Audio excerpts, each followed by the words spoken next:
Welcome to Focus on Seniors, a television show sponsored by Helping Seniors of Brevard County, Florida. The show is designed to make you aware of senior issues, needs, and resources available to help us age in place and with dignity.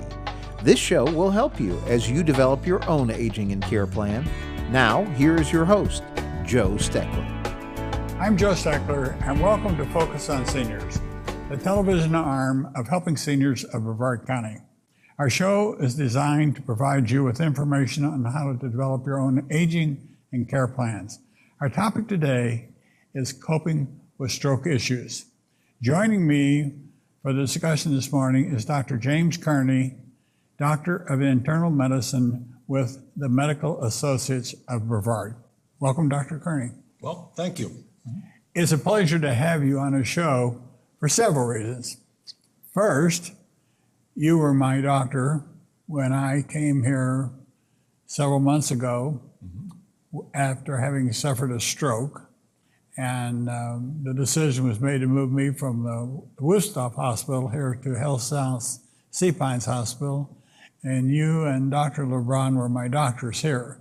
And I discussed with you at that time the feasibility of doing a show on strokes and what we could do better, what we do wrong, how we could improve, what are the risk factors, what is a stroke, and you said you'd be willing to do that. So certainly, we're here today to do that. We're going to do two things.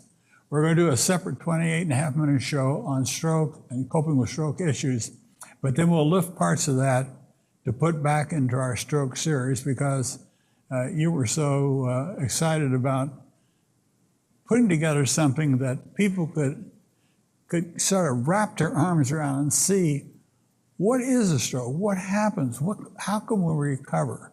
And having said what I said, as a doctor, what do you see as some of the greatest issues that, unknown issues that we have to cope with in dealing with strokes?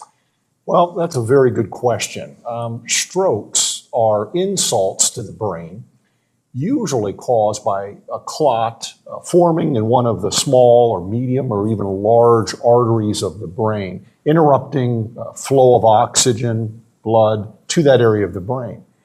And it will actually destroy that area of the brain, and that can cause significant damage to our neurological systems. It can cause death, it can cause loss of consciousness, it can cause loss of use of a side, of an extremity, of our speech, of our vision, and often multiple aspects that can occur. And it's important to understand that often a major stroke is preceded by warning signs. And acknowledging that we have these warning signs and not dismissing them as part of normal aging, I think it's very important.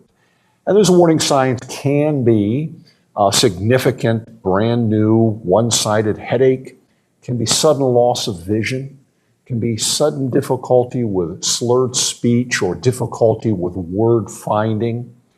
It can also be loss of use of an extremity, numbness of an extremity or numbness of the face. Sudden loss of consciousness for no explanation. And these transient neurological deficits need to be addressed and addressed urgently because we may be able to avert a stroke by early intervention. But what do you do with somebody like me? Mm-hmm. I had what is it, hemorrhagic. Mm-hmm. Mine was outside the brain. Mm-hmm.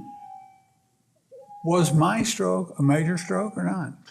Well, we discuss major on several factors. Number one, how much of the brain is involved. And number two, how much neurological deficit a person develops as a result of that stroke. So I would say, yes, you had a moderate to a major size stroke.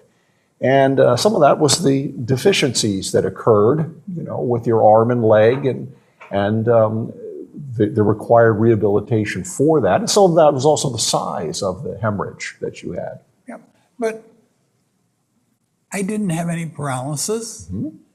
My speech, my wife at times picks up a little slurring, but if I concentrate on it, I don't think we notice it as much. My memory seems intact, except for the fact, and you mentioned weakness in arms, maybe something on the side of your face or slurring your words, right? But I had none of that I can remember. I don't remember anything. I remember I walked my physical therapist who had given me my last treatment for my back. I remember letting her out the front door. And the next thing I knew, I was in the intensive care unit at Woodstock with a tube shoved down me. I had no pain. I had nothing. And Joe, you're also being very modest because you've gone through and done very well and cooperated with and participated in fully a rehabilitation program. And so some of the deficits that you started with, you've made tremendous advances on. But to get back to your first point, yes, there are some individuals that have no prodrome. They really have no symptoms which come on. Certainly, if you do, those need to be addressed, but there are individuals like yourself where this occurs suddenly and without warning. And that's what's devastating about a stroke, is how quickly it comes on. Yeah, I just, I spoke to a group of people about my stroke. I was asked to do this at a Naval Academy luncheon a week ago. And as I walked up to the podium to give a short talk on my stroke, it turned out that the president of our association had had a mini stroke just a week before, and he went straight to the hospital because he had a weakness in his arm. He had several things he didn't think were right, and he went to the hospital, and they kept him for 4 or 5 days, but he was okay. But you know, I told you when you saw me here at HealthSouth, I said, this has happened to me. Now, what can I do to make this experience something positive? How can we turn this around so other people can see the value? And you mentioned a rehabilitative hospital and a team approach. You're right. When I was going through therapy here at HealthSouth Sea Pines, before I left the hospital, we shot about 4.5 hours of film here with me doing my exercises. And as I look back 2.5 months ago, yes, I very visibly had a stroke. I could tell that I did not have the energy then that I have now. And that goes back to what you said about the value of rehabilitation. And perhaps you can help our viewing audience understand more about what a rehabilitative hospital can do and what you have your own private practice, but you also have patients here in this hospital, but you also treat HealthSouth patients here in the hospital. So I would like to have your take as a doctor of internal medicine and what you see and how this whole process works. Well, and I'm excited to hear about your colleague receiving medical care early and when he had this transient neurological deficit, and he may have averted a major stroke by medication, by further investigation as to perhaps why he was having these symptoms and correction of that before a person develops a stroke. But the situation you found yourself in, and thousands of Americans find themselves in every year, is you've had a stroke. Now what do I do?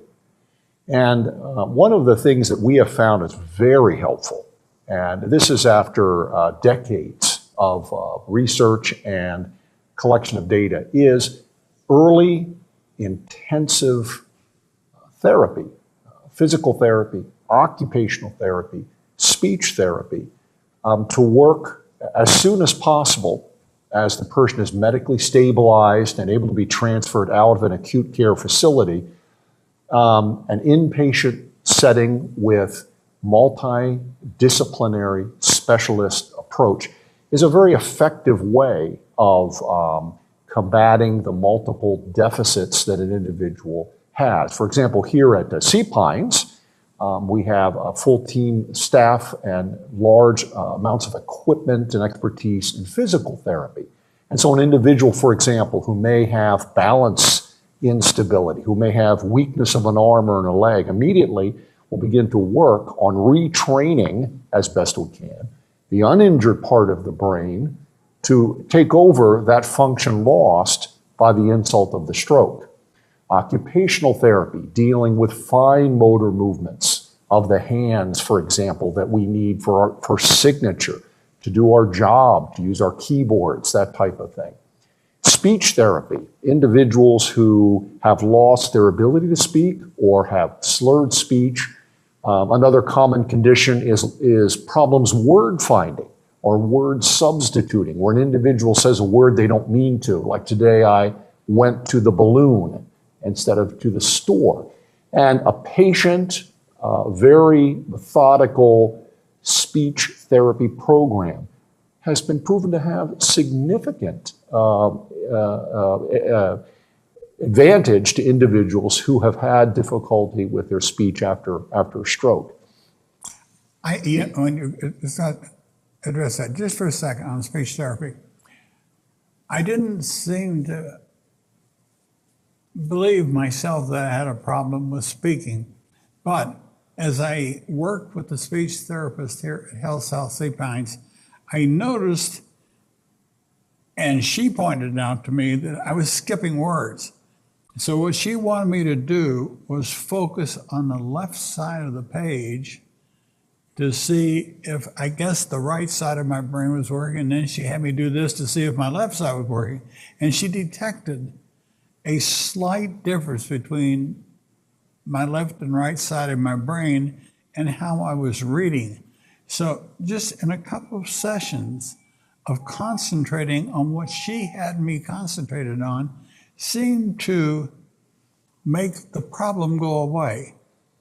And yes. Mm-hmm. I probably never would have figured that out myself, or no, I would not have realized I was doing that, which again points out the advantage of having of a rehabilitative hospital team approach to physical rehabilitation.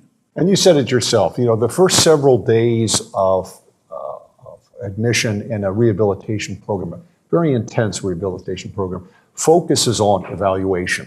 What exactly did this stroke do to you? What did it do to your arms? What did it do to your legs? What did it do to your speech, your manual dexterity, your vision, your ability to perform what we call activities of daily living, get in and out of a chair, in and out of a bed?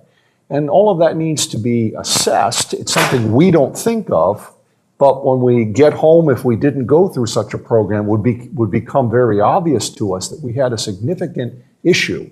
And so evaluating those issues and then sitting down as a team and discussing what process we're going to do to reverse or address those deficiencies as best we're able is a good approach.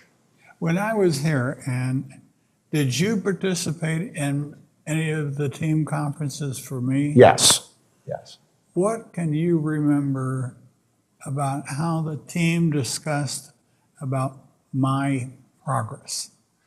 Well, the team approach is an ongoing process. It's dynamic, and it begins with usually a first team conference where we discuss the assessments. Each team member, the physical therapist, the speech therapist, the nursing staff, the physicians, begin to discuss what deficiencies they see, what the proper treatment approach needs to be, and the nurse may communicate that to the physical therapist. The physician may communicate that to the speech therapist, for example, if a person's having trouble swallowing.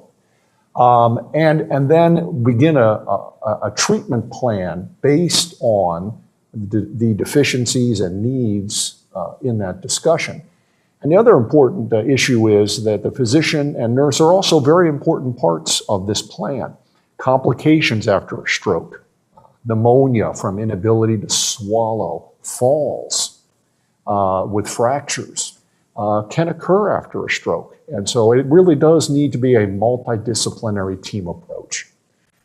But then we would meet again, and as you would make advances on your arm and leg strength, we then say, well, you know, I think maybe the next several days he's going to be able to start to stand on his own with a little bit of supervision. He's going to be able to get out of the bed on his own, and then allow you to do those things, obviously being closely supervised, because those are activities when we get home and live our daily lives, we need to be able to do. Yeah. So. I know it's been roughly 2 months since you really saw me in the hospital, and you see so many patients, it would be unfair for me to try to pinpoint you, but do you remember one of my greatest concerns was, will I experience another stroke, or how would I know if something like this is going to happen to me? And I asked you that question and asked Dr. LeBron that question, because that was something that just, since I didn't know anything was happening, I tried to figure out what would I do. And I don't remember what you said, but I remember Dr. LeBron said, if you get the worst headache you've ever had in your life, Joe, he says, head for the emergency room immediately. Right. I think that's good advice. And you did mention that here we are 2 months later, and here you sit and you're doing a television interview with me. And that just, to me, that's wonderful. That just fills my heart with joy, because I know that this is your passion and your profession, and here we are doing that. So that's the goal of our rehabilitation program, is number one, to try to get an individual to become independent. Number two, to be able to, take care of themselves, feed themselves, but then get them back to their profession, get them back to what they love to do, get them back to supporting their family. And that to me just is wonderful that you and I are sitting here. As far as what you need to be concerned about in the future, certainly neurological deficit, which wasn't present before, but is present now. And as Dr. LeBron mentioned, a new and unusual headache are things that you have to watch for. Your medications have been changed now. Your risk levels have been dropped by that. You're being followed. And so, we're going to do everything we can to make sure that this never happens to you again. But I'm excited that you're using your experience to educate others, so that perhaps they can seek out medical care. Well, I think it's important for people to realize that we not only have a team of doctors directed towards helping people recover from strokes, but what we got, a thing I put in here, and I called it the importance of the patient's own medical team. As a medical doctor, a doctor of internal medicine, what would you tell our viewing audience about some of the things they can do right now to lessen their own risk factors or improve their chances of not having a stroke? Well, take that first. This show would be a perfect opportunity to do that. You realize how hard the road was, how time consuming, and if we can avoid stroke, I think that's really a much better avenue than attempting to fix the damage done by a stroke. And the things which our viewers need to understand is smoking increases the risk of a person having a stroke. Obesity, there are studies which have suggested that. High blood pressure, uncontrolled diabetes are all issues which increase a person's propensity towards stroke. Family history of stroke may show a slight increase in risk. And so stopping smoking, losing weight, staying active, making sure someone's checking your blood pressure, making sure someone's checking your blood sugar are ways that a person can preempt this from occurring and prevent a stroke. Okay. Another thing that I don't think that patients talk to their doctors about, and I'm not sure how much the doctors think about it in talking to their patients, but they use the word depression and risk and stress. I've had so many people say, Joe, you're stupid for pushing yourself and doing these things. You're going to cause yourself to have another stroke by pushing yourself. I don't know how true that is.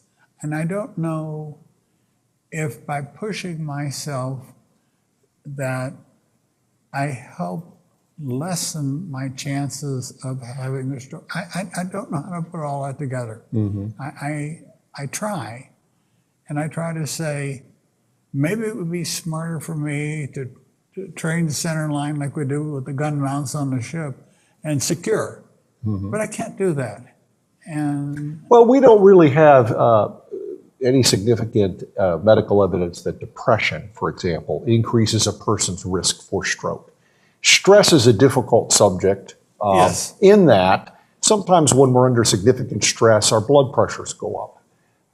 But you know, having your blood pressure monitored, certainly if there's a propensity for you to have high blood pressure readings, reducing your sodium intake, which is a huge factor at reducing high blood pressure, reducing your weight, and seeking out medical attention, perhaps having to take medication to keep the blood pressure down. But stress in and of itself, you know, other than perhaps its negative impact on blood pressure, is not something that we ordinarily would reduce in an individual's life. And that's a very subjective thing, stress. Okay. Yeah. I have, and I've had for 25 years, a thing called atrial fibrillation, which is a risk factor for stroke. It is indeed. Yes.